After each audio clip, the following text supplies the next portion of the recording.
I'm not starting on my belly. No, come on. We already started. It's true, we started.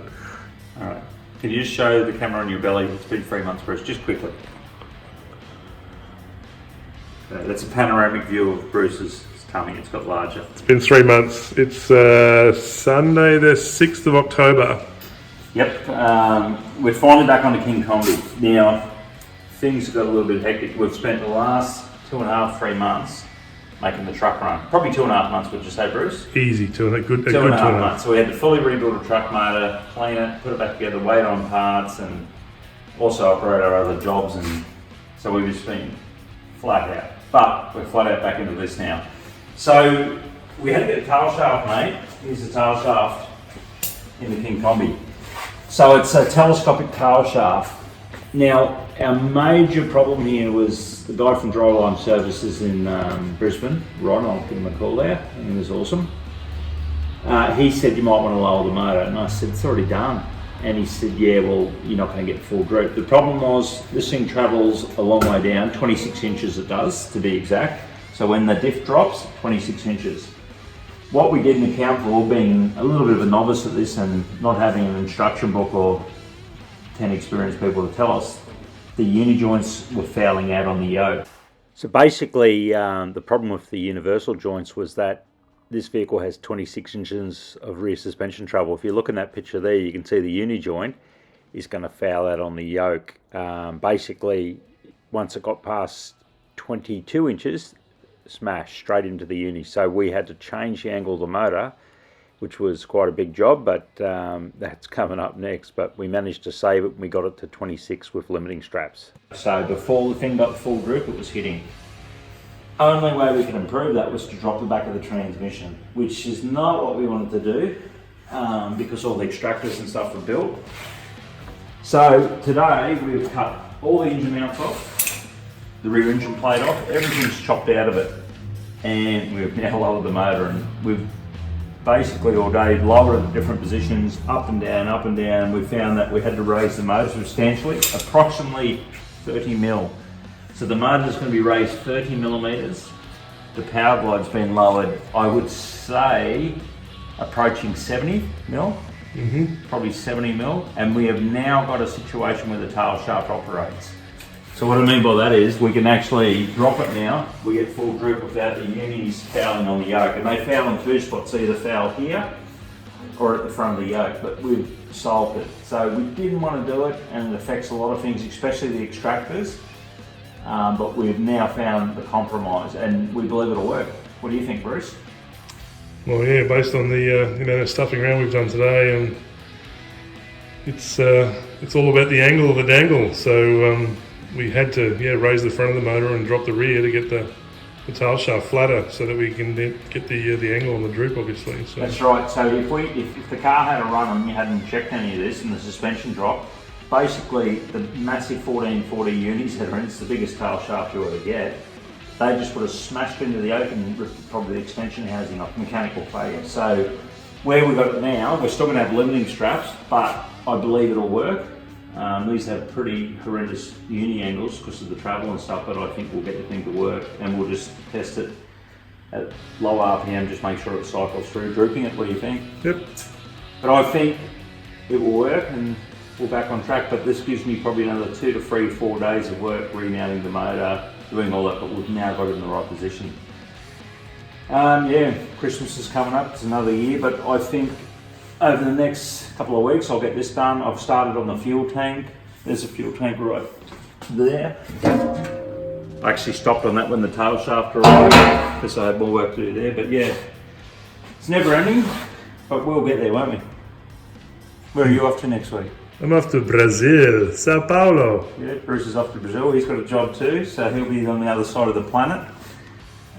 You see any Kombis over there? Hopefully, mate. Yeah. So yeah, progress has been made. Unfortunately, we had to make steps backwards to make this happen, but massively important that the tail shaft works. Otherwise, we wouldn't have the suspension travel in the beast. We had to put some of the tin work on back just to see some of the angle, obviously lifting the front of the motor up to make sure that all the tin work still fit and didn't foul anywhere. And yeah, it's pretty close on the rocker covers, but everything will clear and fit. But yeah, it was a bit of a mission. The air cleaner will be close, but it'll all fit in there. But once I get the engine mounts fixed up, fuel tank, I'll be on the fuel lines. I've already got the fuel pump back in and stuff like that, been mucking around with that. But yeah, it'll come along. So we'll probably have an update, what, about a fortnight, Bruce, you reckon? Yep. Been a while on this, but we've had the truck to do, and we've still got plenty to do. So we'll battle on, won't we? And we'll get there. Indeed. More updates soon. Rightio, so after the disaster of the tail shaft dilemma, it was time to remount the motor. Basically raised it all up, so cut off the original mounts, put a plate on, raised them up. It wasn't too big a drama, so yeah, you can see the little plate there where the motor sits on when you guide it in. So it was basically a matter of extending that and put some new holes up with some new plates. Then basically measured the motor up, made sure it was in the right position, leveled it back up again. All the rear engine plate tabs, they were cut off again. So if you see here, you can see they're chopped off. They're the mounts at the back of the engine plate, so they were chopped off, and then I reset them in a better position, which lined up with the new motor angle.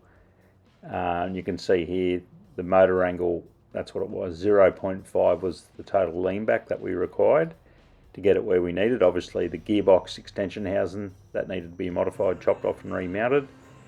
Then we started to get some tail shaft angles that worked, and pretty much the motor was remounted and done.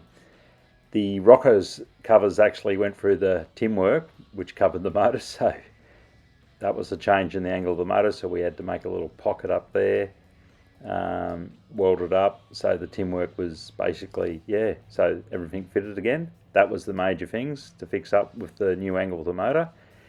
Time to move on now to the fuel tank. So I put some mounts in the front of the chassis there, and you can see I folded up basically the bottom of the fuel tank. Then I got some aluminium little tags that we machined up and welded them onto the tank. So that's the bottom mounts for the fuel tank. Then I put some holes in there. This is to make a little sump. So basically the fuel will be at the lowest point of the tank, which is pretty important for the pickup, that it's always at the lowest point. That's the little sump I started making up, and you see it's got a large dash fitting on there. Basically it's like a little fuel tank and a fuel tank where the fuel is always at the bottom of the tank. There it is welded up, and if you look in this picture, this is a fuel tank filler. That tube in there is a 25mm breather. That's where it breathes, so the tank can breathe for you want them breathing really well. That's inside the tank. That's the fuel tube, so it doesn't slosh around in there. And that tube runs all the way up, so we can put a funnel in it and basically fill it up. Then I'll put some baffles in. Looks pretty ordinary, but I'll do the job to stop a lot of the fuel slosh that goes on inside there. Some holes in there, so basically just trying to slow the fuel down from doing a huge slosh. That's my theory anyway. There's all the pickup mounts. That there is for basically a fuel sender unit. You'll see it in this next picture here. There's the little fuel sender unit. That was all done. Fuel tank was finished. This is a breather tank that I made in front of the fuel tank. Comes off the rocket covers, and it's for fumes. It holds 4.5 litres, so if the motor blew up, or basically for venting all the methanol fumes, all the fumes go into there, and it's got a drain on it. You'll see here, they're the lines that were made up for it, and it was all part of the mounting there where the radiator was mounted. As you'll see in the next videos, the radiator was later moved to the back, so it was just a matter of cleaning up. But yeah, lots of progress going on there, and yeah, that big line there coming through, that was part of the radiator. That was also moved to the back. You'll see in the next video. All right, here we are, Sunday the 20th of October. I've just come back from Brazil, Sao Paulo, on the way to LAX, and then Sao Paulo, and then via Chile on the way home. Oh, you're living the life, aren't you, mate? Oh, mate, I'm just a jet setting. Bruce is just a jet setter, popping all over the world. Jet setting superstar. You're a celebrity at some Facebook conference, weren't you? Yeah, we won't mention that. Legend. All right, so what have you been up to, mate? You've been working hard here while I've been working hard. Probably the number one thing I've done in the last 2.5 weeks was to get the fuel tank sorted. So the fuel tank's done now. So lots of issues with the fuel tank. Like, the car's not a drag car. The car's sort of not a monster truck, it's not an off-road car, but it's specifically for what we want. But it's mechanically injected, so it has a mechanical pump that pumps fuel up. See down in here? There is our pump. So it pumps fuel up into the barrel valve and fuel and so forth. Now, if we mounted the fuel tank out the back there, out in the back area, we would have to run it through the driver's passenger compartment and the fuel lines. So there was a real maze of running fuel lines. Plus we need a fuel shut-off, idle relief, and high-speed line. So we would have ended up with fuel lines, probably around 8 to 10 minutes of fuel line running back up the chassis. I don't think that was a great idea to you, Bruce. So we also didn't want to mount this fuel tank right at the front. So what we came up with was to mount the fuel tank in here. It's between the bar work, and we also needed a filler point. Remember, this is a Kombi out here, and we've got tin work everywhere. So to fill it up, we're going to have a little door on top of the tin work which pops up, removes, and then we can pull the cap off, put a funnel in there and put fuel in. So the fuel tank, we're estimating, I haven't filled it yet, but I'm thinking we're going to be around 40 litres, I'm hoping, of fuel, or methanol it'll hold. So there's baffles inside here, we've got returns, we've also got a little sump which hides underneath that you can't see, and we've also got right here a little box where we put a fuel gauge in, so it's got a fuel center unit that screws in there. So I spent the best part of the last week and a half between work and hours designing and making a fuel tank, which is all in now. Happy with that. So now we're onto the plumbing. The plumbing's all the fuel lines, so there's a ton of aeroflow fittings that run from coolant, radiator, transmission lines, power steering lines. We've got all that stuff here.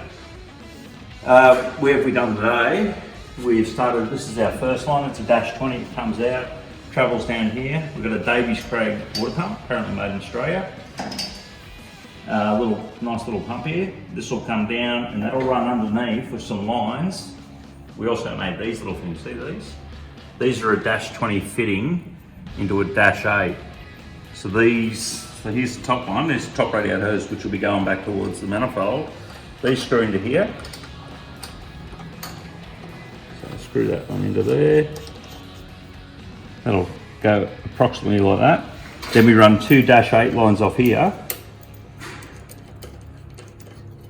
These ones screw into here. And then we run some lines which are going to head down this way and they'll end up into the manifold around here. So that's water in there and water in there, and that'll run through. That's actually a return, sorry. That'll be coming this way, back up through here, through into here, through the radiator. Inlets are down there. Yep, the inlets are down the bottom. So these are outlets, inlets are down the bottom, and they'll run to the bottom hose through the water pump. And that's how we'll cool it, into this massive radiator I built quite a while ago. It's enormous and we wanted something that will definitely cool the thing. It is running on methanol, so we'll just have to see how it runs. So we can actually turn the water pump off if it runs too cold to get the temperature up. But if we have any problems with temperature, we can get those two big 16-inch fans fired up. Airflow is not going to be that great as we spoke in earlier stuff, but we should be right. So yeah, there's a ton of fuel and oil and lubrication lines to do now. We've also got the transmission cooler lines to do, and we've also got fuel tank lines to do. Once that's done, which I'd say will drag out the next week or so, what's after that, Bruce? Rear tail shaft, we've got to make some safety loops up there, some pretty heavy safety loops for the rear tail shaft. I've got a rear extension now as in resting point for the gearbox. What else? Well, the other day, obviously, you put the tin work on after tilting the motor back. That caused a few tin work issues that you've had to modify. Fixed tin work in the firewall department. Everything's a squeeze in here, but it does fit, and as long as it's all neat and tidy, it'll be fully functional. It's just a matter of getting everything neat and tidy. And yeah, we're sort of mid to late October now, so we keep working every night, but we're both busy with other jobs and stuff. But we'll just push on, eh? Indeed. All right, buddy. More updates soon. Ciao, ciao. Rightio, so it was time to do all the fuel lines from the barrel valve down to the fuel pump, fuel filter, and basically get them plumbed up. So I got all them knocked out, so pretty much all the fuel lines are over and done. Here we are, it's Thursday, the 30th of January, 2020. And it's been quite a while since our last update. Last update was the 20th of November. So it's been a good solid 3 months. Is that 2019? That was 2019, yeah. Yeah. It's been a good 3 months that we haven't really touched the project at all. No, good reason for that. I've had Christmas trading, so I run a hobby shop, and I haven't had a chance to even look in the shed here. Because pretty much when you start November, December, January, I am just under the pump in the hobby shop and with the racetrack, so this hasn't been a priority, so I had to concentrate on that. We're now at the end of January, and most of our customers have run out of money and they're putting their kids back to school, so it's a perfect time to start work again. Still have racing on and all that, and the shop's trading, but not like the Christmas trading, that's just flat out. So yeah, we're back to the King Kombi. So lots has happened since then. Things that we've worked on, the radiator's no longer here. The radiator's now in the back. I'll show you that in a minute. We did make the fuel tank, so this is an overflow tank from the motor. It runs on methanol and creates fumes, so this feeds from the rocket covers, both sides, they come into this tank, and we can drain the tank. The tank holds approximately 4 and a bit litres, so if it blew the motor up, it should be able to fit most of it in that fuel tank. That's not the plan, but we've got to have it there. We've had to vent the fuel tank.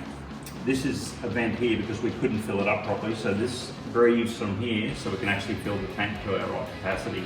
Bit of a headache, but the only place we can fill it is up through the top cowl because the body's just stuff everywhere. This little tank next to it here, this one's a primer, so what this one does is that you'll have a line that runs down through here, and there's a little pump right here we've mounted. That's a little pump that puts that 4 psi, and that will prime the injection, because we can't get into it because all the tin works, so we can start the car remotely. We have a little momentary button we push as we're starting it, so that's for priming. All the fuel lines are done associated with the fuel system, they're all in. Everything's primed up that way, so that's all done. Move around here, power steering lines are done. They're all been run all the way through with power steering lines. Also done the brake lines down here, they're done from the reservoir down to the master cylinders, they're all done. We've also started on the wiring now, so we've put a switch panel in. We had to think about a lot of spots to put the switch panel. That goes to the compressor. We ended up going here. We were thinking about above our head, but we need access to get out of the vehicle if we had an accident or whatever, so we ended up here. So we've got this little panel here.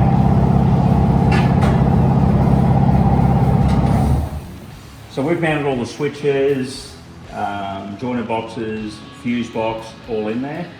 We've also run the fuel tank gauge. It runs the fuel tank gauge to the fuel tank, don't run on methanol. Got this little cover, goes in, we had to fabricate up. That pops in there and that covers that'll be tidied up. This box up the back here, if you look in here, this is the relay box. So we've got our relays and our circuit breakers. We'll have wiring, there's another lid that goes over this one.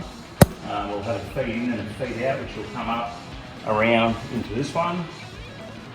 So we've plumbed everything up, made all the brackets and so forth. Started on wiring today, so we've got starter motor cables in down here. Bit hard to see, but they're all plumbed in. They're all going to come out again, but we've got our starter motor. We'll go over the other side.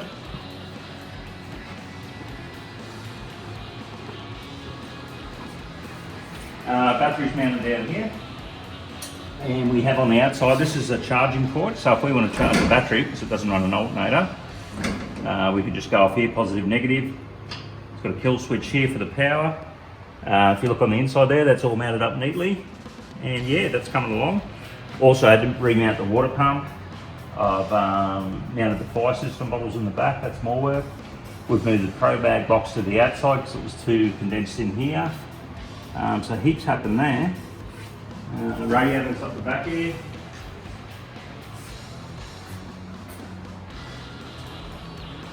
So radiator's in here now, so came in a pretty good spot. So it's mounted, all rubber mounted. We put a bar across there, it's got rubber mounts here.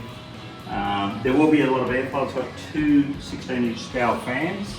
Like, there's actually not a lot of air coming in, but we'll have some little ducts off the side to let air in, but it's a massive radiator. This thing here is a filter, so it's a radiator filter. It's a brand new block in there, but any stuff like elastic or crap that comes out in the cooling system will come through here. It's got two -8 lines coming in. These two here, they run to the front of the cylinder heads. The other one's not in yet, but they run down through the bottom, and you can see them. There's one line there and the other one's got to come off here, and I'll pick it up from the blower manifold, send it down, and the other two are on the other return. They go to the water pump, which goes down. And if you look right down there, you can see them. They come in at the bottom down here. So yeah, cooling system's underway. That's that done. Next job's we're doing the rear limiting straps. We've got to make 2 new bars because these are too short. This will be adjusted the diff different, so it'll be the third time making those bars, but shit happens. And that's about it. So being that it's January now, and pretty much I'll be working on just about every spare moment I've got now. I can't tell you what it'll be done, but it's moving on. What do you think, Bruce? Yeah, definitely. Unfortunately, I'm on the road again for the next 3 weeks, so you'll be flying solo again. Yep. But I think the jobs will come together fairly quickly. Now we'll look at our list over here. So we go through it here. We'll start at the bottom. We've got here dash 6 150 pump. Already done that. This is a pulley that'll come when we're building the motor. This is to run the power steering. Springs we'll sort out when we're putting it together. Diff limiting straps I'm on there now. New rear top arms. Fix and remount bump stops. Fix the last 2 fault lines. We've got to put mounts on the collectors as we had to angle the motor. So on the collectors, no new mounts. Yeah, so the jobs are really diminishing now. Like soon it will be time to actually paint stuff. But having said all that, I'll just give an update, and Bruce is back for 3 weeks' time. Yep. And hopefully it's all a little bit different then. But yeah, the major stuff has definitely been done. It's all the little bits now, and all the little bits now seem to be only 1 or 2 day jobs, if that. So onwards and upwards. Doing our bit of first fire test. That one up there will need to blow. Not even flowing. What's the bottom one on that like that? Not good enough. What about the one on the other side? The bottom one's just just dripping. The only one we've got is a bit of fanage at the very bottom. Is it spraying anything? We've got a leak up here. Is it a leak? Yep, That's probably causing it. could do. Rightio, so we decided to make new nozzles for the fire system. So we're using 2 10-kilo bottles here with a fire retardant in it for methanol and alcohol and so forth. So we changed the nozzles to a smaller nozzle.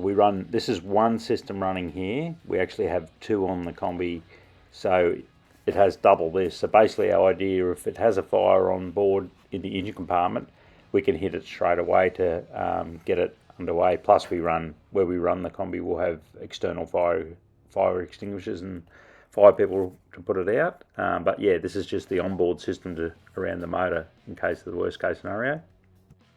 Rightio, that finished off the fire system and we were happy with the way that worked for the onboard systems. This is basically the bump stops and the limiting straps finished off, all the welding on them. You can see the limiting straps in there, they're at full extension. They grab before the shockies go to 26 inches of travel. Also did the front ones, you can see them there, that's at full extension. Brake line reservoir lines. Finished up packing all the wiring and so forth, all that packed up, as we are now getting it ready for painting.